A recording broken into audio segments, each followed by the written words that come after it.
President of the European Parliament, dear Roberta, Madam President of the European Commission, dear Ursula, Prime Minister of Portugal, dear Antonio, dear co-presidents, ladies and gentlemen, ministers, members of parliaments, my dear fellow citizens of Europe.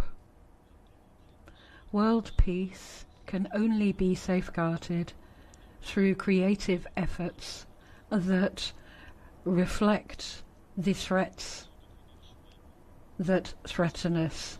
These were the words of Robert Schuman on the 9th of May 1950 on the contribution that a vibrant Europe can provide to civilization are more relevant than ever. These creative efforts correspond to the times we live in, and today are more necessary than they were in the past.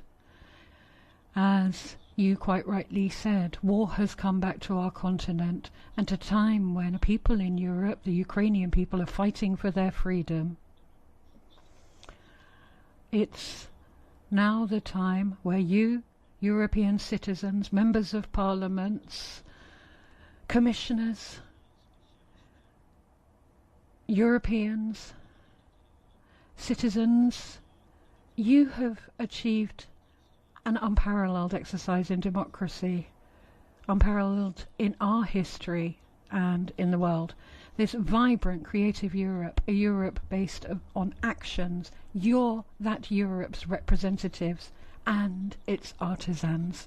Here in Strasbourg, in this European capital, so close to our hearts, the choice of the French people means that I can stand before you today to say that France will not step away from the task in front of us, because France has resolutely chosen Europe by voting as it has to give me a new mandate to build up a stronger, more robust, more sovereign Europe.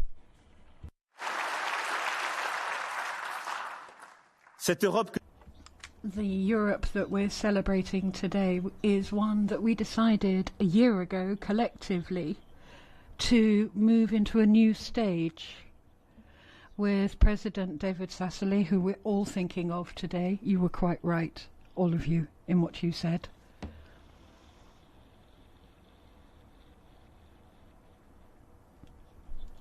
And it was under the Portuguese presidency, dear Antonio. And I would like to also welcome the Portuguese Prime Minister who's attending this today, showing continuity and the importance of this whole exercise. Launched a year ago in a different context in Strasbourg, the capital of European fraternity, in the Parliament which pays homage to our most precious value, which is democracy. It's a new stage, an unprecedented democratic exercise in the Union, where we're not bringing Europeans together in a spirit of confrontation to try and find simplistic options, but to think together about what the future of Europe could be, which is what you have done. And it's unprecedented. You've been fully involved at a time of historic challenge in creating an intelligent debate, looking for solutions. Some people want those solutions to be applied immediately. Others feel this will take time. But all of them will feed into the Europe we're building today and for the future. On the 9th of May, freedom and hope in the future have the face of the European Union.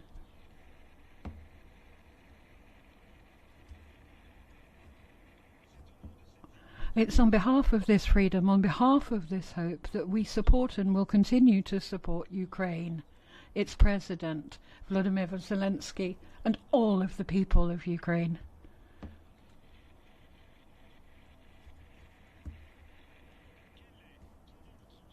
What is our goal? Faced with the unilateral decision of Russia to invade Ukraine and aggress its people, to ensure this war concludes as soon as possible, to do everything to ensure that Ukraine will survive. Russia will never win. Preserve peace on the rest of the continent of Europe and avoid any escalation.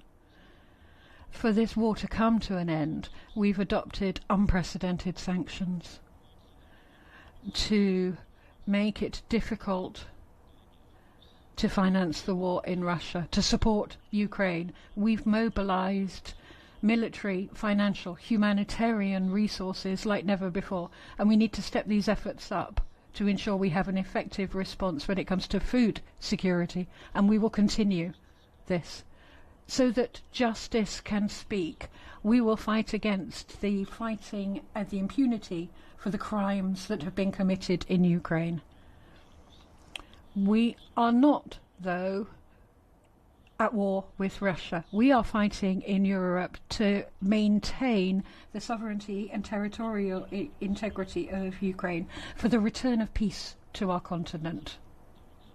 And it's up to Ukraine only to decide on negotiating conditions with Russia. Our duty, though, our duty is to be by Ukraine's sides, to obtain a ceasefire, and then peace. And then we will be there when it comes to rebuilding Ukraine as a part of Europe always.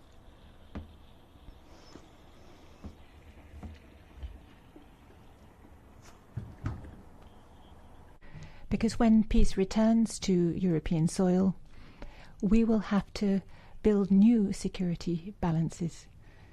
And together, we must never give in to the temptation or to humiliation or a desire for revenge, because we know how much that has ravaged the road to peace in the past. So, in the name of this freedom, of this hope,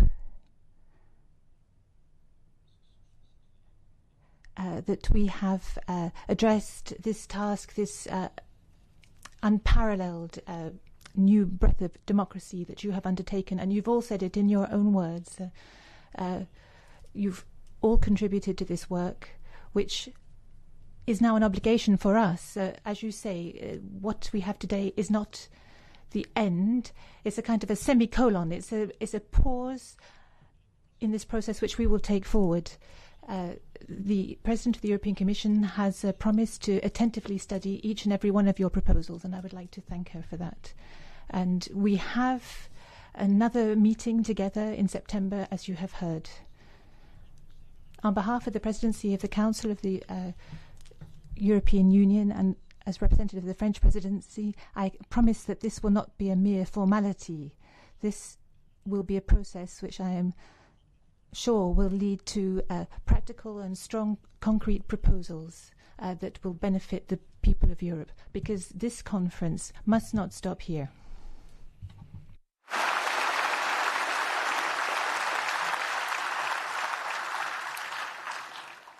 Ma conviction. I am convinced, and this conviction is reinforced by all the surrounding circumstances. My conviction is that crises should not turn us away from our agenda. Many of your proposals can be adopted without institutional reform, but they remind us of the importance of our agenda to protect the climate, biodiversity, health, quality of our food, a fairer, more inclusive Europe, a Europe of equality between men and women, a Europe able to defend itself, a Europe of solidarity that defends its values everywhere. Many very concrete proposals have been made by you, and we wish to ensure that we draw all the necessary conclusions from this in our future meetings of the Council, and I commit myself to that. There are also two demands which I want to stress in particular. One is for the independence and effectiveness of Europe, without which our democracy cannot be legitimate. And so these imperatives are the lessons that we draw collectively from the crises that we have just been through, that we are still going through. Independence and effectiveness. More European independence and sovereignty. This is what we need. in all of the crises that we have been through, Europe has been putting itself together, and we are reminded by your proposals of the agenda set out by our European leaders of strategic independence, the Versailles agenda, the financial crisis that we went through 10 years ago, the pandemic, the war in Ukraine, show our weaknesses and our vulnerabilities, the lack of ability to respond quickly enough. So a Europe that is mistress of its own destiny, free in its choices, open to the world. We want to be a partner, but not to be dependent. So we need to remain open without being dependent on others. That is a condition for continuing our European project and our democracies. You have outlined some of the avenues for us to follow, the areas in which we are going to have to work over the next weeks and months. When it comes to defence, to invest more, the need to identify the capabilities that we need, to develop the industrial sectors that we need, to prepare for potential future areas of conflict at sea, in the air, in space, to protect those countries on the border of the European Union who are faced with a new challenge, with a new threat, which has transformed us over the last few weeks. This is our duty, and all we are saying today will become a dead letter if in the next weeks and months we are not able to render our capacity credible, our capacity, our ability to defend ourselves, in particular on our eastern flank. And when it comes to the environment, you've rightly said, we have to move out of fossil fuels. And in fact, the war, it requires this of us as well. This actually feeds our climate agenda. The need to be independent and to make Russia face its responsibilities. The war in Ukraine and the desire to get out of our dependency on Russian fossil fuel means us we to move further and faster on climate change. We need to invest in nuclear energy, renewable energies. We need to be energy efficient, sober in our use, and help European citizens face the hike in prices. We need to become an environmental power with our goal of achieving carbon neutrality. And also we have to regain our food sovereignty. We are destabilized by the war in Ukraine. The food supply chains are disrupted, so we have to ensure that we have the capacity to produce enough food to defend our own food security and food sovereignty, but we also need to define and reevaluate our strategy vis-à-vis the rest of the world if we want to avoid famine and geopolitical instability on our borders and tragedy throughout the Mediterranean basin. That is our duty as Europeans. And also democratic independence and information independence. This is something that you stress rightly in the proposals that you have put forward. You have begun to show us what we really are, which is a citizens and democratic power. And this is something that makes us unique in the world. This citizens' power is something that we have to keep alive, defending the freedom and integrity of the information that is exchanged in our territories, on our soil, defending the integrity of our democratic processes, and defending throughout European territory democracy and the rule of law. This is what we realize all the more from the heroic combat of our Ukrainian friends, how precarious democracy is and freedom is. So we have to rebuild these through new commitments.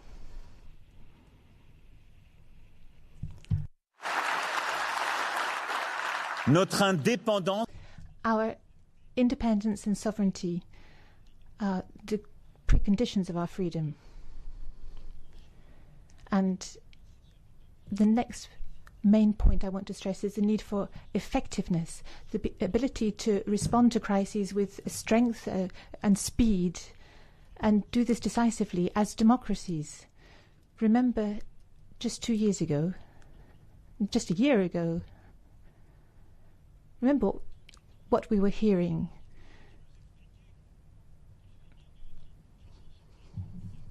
We heard some people saying that it might be better if we were an authoritarian power in order to respond to the pandemic, that the Chinese and the Russians were going to be quicker to impose vaccination. But what did we see? Open societies, democratic, transparent processes in our national parliaments and in the European Parliament, that Europe, in that context, was able to become a health power without treaties, without texts guiding the way. We were able to build a response, a unique, novel response in the face of the pandemic, binding together science, democracy and effectiveness. Managing to produce a vaccine on our soil, becoming the biggest vaccine manufacturing part of the world, while keeping our borders open, exporting and showing vaccine solidarity. That's what Europe is, and that is the Europe that we should be proud of, a Europe of democracy, of open and free science, and of effectiveness. These things go together. So this is the choice that we have to continue. And if I look back over the last 15 years, faced with the economic and financial crisis, we were too slow to respond. Portugal and many others, and Greece, suffered the consequences. We were divided, we relapsed in national responses, we didn't come up with a collective response, and we weren't working together to cope with this crisis that we had imported from across the Atlantic. But the response of the European Central Bank, with the famous saying, whatever it takes, those words pronounced by Mario Draghi, whatever it takes. And in the face of the pandemic, and now in the face of war, we have shown that we can be different. Confronted with a pandemic, with the unique decision in June 2020 to create a new budget, pooled borrowing, a response, a novel response for Europe, borrowing money on the financial markets in order to invest in our European priorities. And in the face of war, for the first time, we decided to mobilize the European Peace Facility to help Ukraine defend itself and to fight in a way that we have never done before. So let us be proud of these choices that we have taken to be effective, without which we wouldn't be here today discussing this together. So this strength. Yes, I think a round of applause for Europe.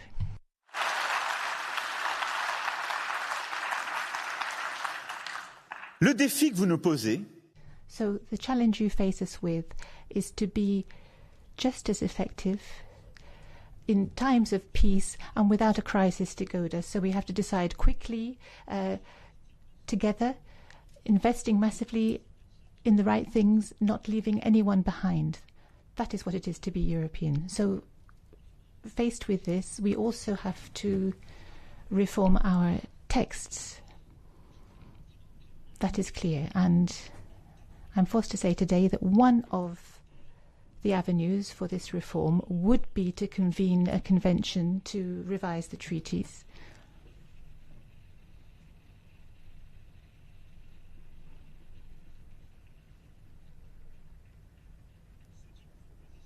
That is a proposal by the European Parliament, and I approve this.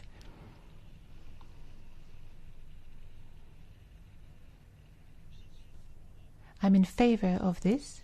It would mean that we would have to work hard on the basis of all your work and all your proposals to define clearly what our objectives are, because you have to start a convention, a constitutional convention, to know where you're going.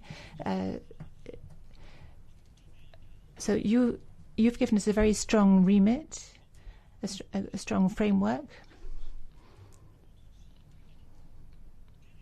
So in the coming weeks, we can prepare the ground, seek agreement on all sides. I'm in favour of this institutional reform, and I would like us to be able to discuss this with the necessary courage at the next European Council. Ceci supposera This will mean making progress to make things simpler. So moving forward, making more use of qualified majority voting for our main public policies.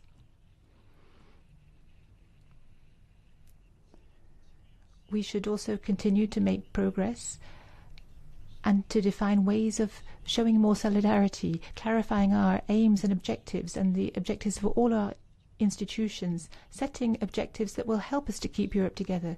Growth, full employment, our climate objectives, where our rules were designed decades ago and were based on objectives which now need to be supplemented in the face of the historic challenges that we face now. Full employment, growth, carbon neutrality, social justice.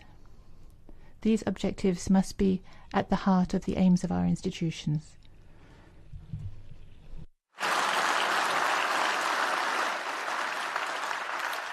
enfin réformer et ouvrir ce chantier, c'est évidemment. Finally, opening up these reforms also means providing legitimacy to democratic control, deepening this unprecedented democratic adventure and continuing these democratic innovations, as we have done through your work. And I'd like to thank the President for having already taken a clear commitment to that just a few moments ago. But we know we need to go further. Our election rules, our rules to appoint our representatives, our monitoring rules, our rights of initiative, the right of initiative for the European Parliament, all of that should be at the heart of this future convention. Je crois très profondément. I firmly believe that we can undertake this work, and I think we can be effective. I think that sticking to these environmental, economic and other goals mean that we will be effective, and this will be a way of keeping our Europe together, because without these objectives we will no longer be able to persuade our citizens that the European Union protects them and enables us to move forward.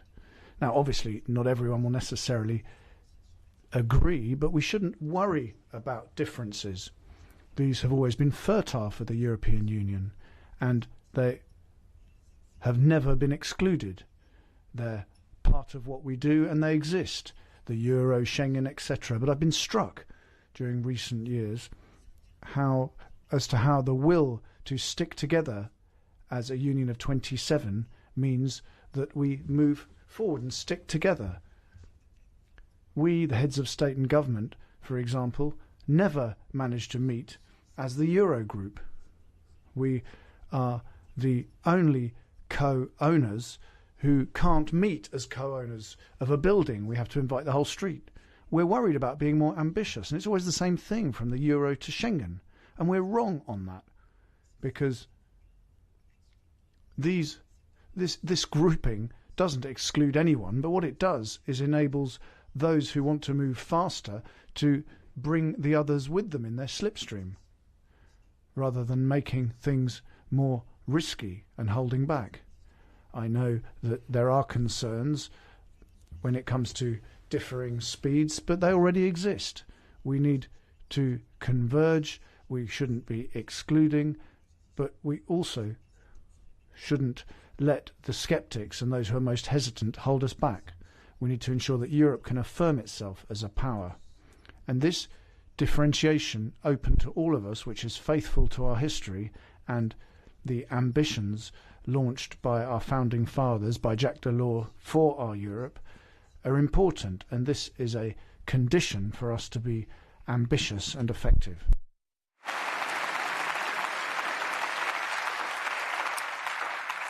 Enfin, pour finir, et je m'extrais.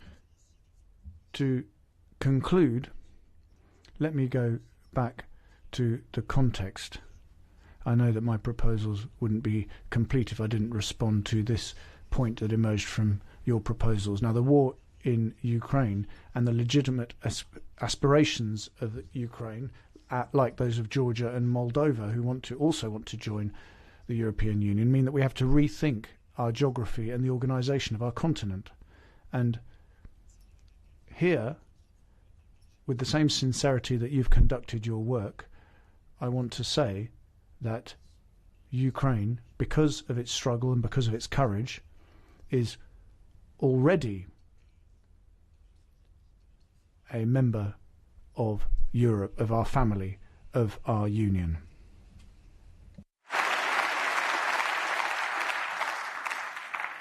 Mais même si nous lui accordions demain le statut... But even if we were to give it the status of candidate country tomorrow, I hope we move forward towards accession rapidly. But even if we were to do that, we all know only too well that the process for accession would take several years. In truth, it would probably take several decades. And that is the truth. Unless we decide to lower the standards for accession and rethink the unity of our Europe and also partially the principles that we hold. Let's be clear here.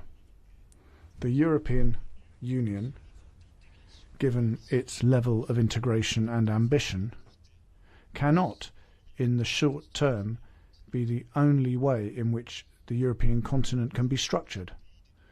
There are several countries, for example in the Western Balkans, who are engaged in the accession process, and that needs to continue. Their vocation is clear. But we obviously also need, given the new geopolitical context, to find a way to see our Europe, to ensure that it's unified and stable without making the intimacy within the European Union more fragile. We have a historic duty here, not to do things the way that we've always done and to say the only response is accession. What we need to do is open up a historic process of reflection, given the events that are currently taking place, on the construction of our continent. Our family is one of common values. It's been abandoned by Russia. We are being shaken by the tides of history. In 1989, President François Mitterrand said, when the Soviet Union was falling apart, that he wanted to see a confederation of European states. This was perhaps too precocious an idea. It included Russia in this confederation, which rapidly was seen as unacceptable for states who had just escaped the Soviet yoke. But it raised an interesting question, which remains. How should we organize Europe in a political manner? And how can we go further than the European Union? It's our historic obligation now to respond to that question. I think I would here today qualify what I'm talking about as a European political community. This new European organization would enable democratic European nations who adhere to our values to find a new space for political cooperation, for security, for energy cooperation, transport cooperation, to invest in infrastructure where people could circulate, particularly young people. Joining wouldn't mean that you couldn't in the future join the European Union. And it also wouldn't be limited to those who have left the European Union. Let's bring Europe together on the basis of its geography, on the basis of democratic values, with a desire to preserve the unity of our continent. And we want to also preserve the strength and ambition of our integration. So this is a proposal to respond to your proposals. It's a proposal that I wanted to make to you today. Now, during the coming weeks and months, I will consult and work with all states and governments who are interested in this project to try and fulfill it, because I think this is important for the future and stability of our continent. Ladies and gentlemen, a year ago I said that my hope was that this conference would see the return of great dreams and great ambitions, and you also wanted that to happen. That's what you've achieved. So together, that's what we're going to do. That is Europe. Europe is crazy dreams, unprecedented ambition, and then the collective ability to build compromises which sometimes seem laborious and which are the language of Europe. Constant translation. We need to act in a strong manner, move fast, and dream big. These words don't only belong to the United States or China. Let's make these words our own. Let's maintain the spirit that wouldn't exist without the unique nature of Europe. Our Europe is a unique continent. Major celebrations are carried out by everyone speaking their own language and having what they say interpreted. And we also have our own universe, which is music, European anthems. So this path, which we started here in Strasbourg, I think, traces a Strasbourg desire for a united, democratic and ambitious Europe. We need to be faithful to that idea, all of us together. You can count on me.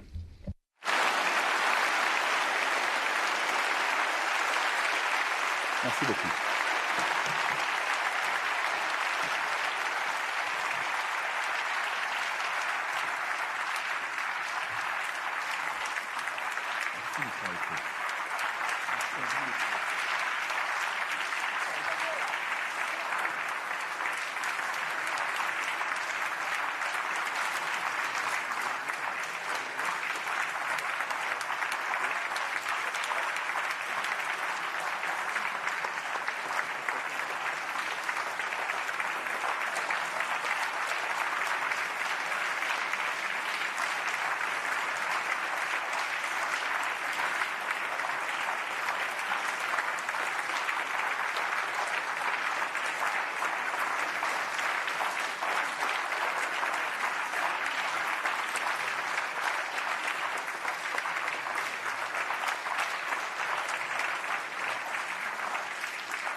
Je tiens à tous vous remercier. I would like to thank all of you for having joined us today on this Day of Europe, for this event that marks the end of the Conference on the Future of Europe. This is the beginning of a new story.